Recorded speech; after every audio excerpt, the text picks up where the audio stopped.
வணக்கம். அனைத்து உறவுகளுக்கும் எனது இனிய காலை வணக்கத்தை தெரிவித்துக் கொள்கிறேன். இப்பொழுது ஒரு சிறு சோட குறிப்பை பகிர்ந்து கொள்ள வருகிறேன். சுக்கிர பகவானை பற்றிய அந்த குறிப்பை பகிர்ந்து கொள்ள வருகிறேன்.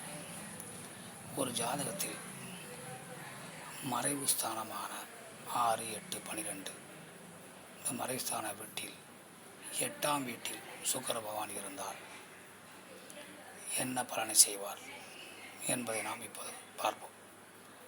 லக்னத்திற்கு 8ஆம் வீட்டில் சுக்கிர பகவான் இருந்தால் அந்த வீடு கொடுத்த கிரகம் ஆட்சியாகவோ உச்சமாகவோ இருந்தால், சுக்கிர பகவானும் நல்ல நிலையில் இருந்தால், வக்கரம் இல்லாமல் அஸ்தமனம் இல்லாமல் நல்ல நிலையில் இருந்தால், அந்த ஜாதகர் செல்வ செழிப்புடனும் கணவன் மனைவி ஒற்றுமையுடனும் உல்லாசமான வாழ்க்கை, வீடு பங்களா, சுகபோகமான வாழ்க்கை, சந்தோஷம், குழந்தைகள் என அனைத்தையும் கொடுத்து இன்ப வெள்ளத்தை திளைக்க செய்து வைத்து விடுவார்.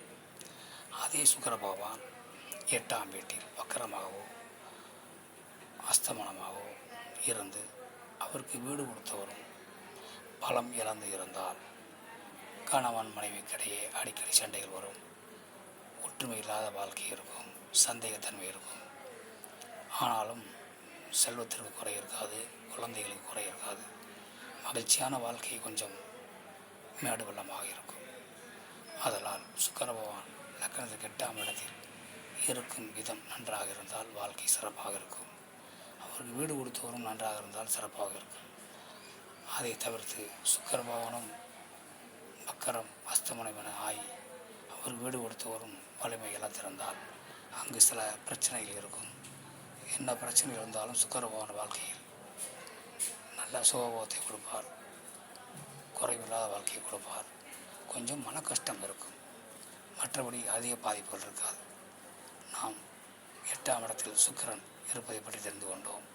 மற்றவற்றை நாம் அடுத்தபடி காண்போம். நன்றி, வணக்கம்.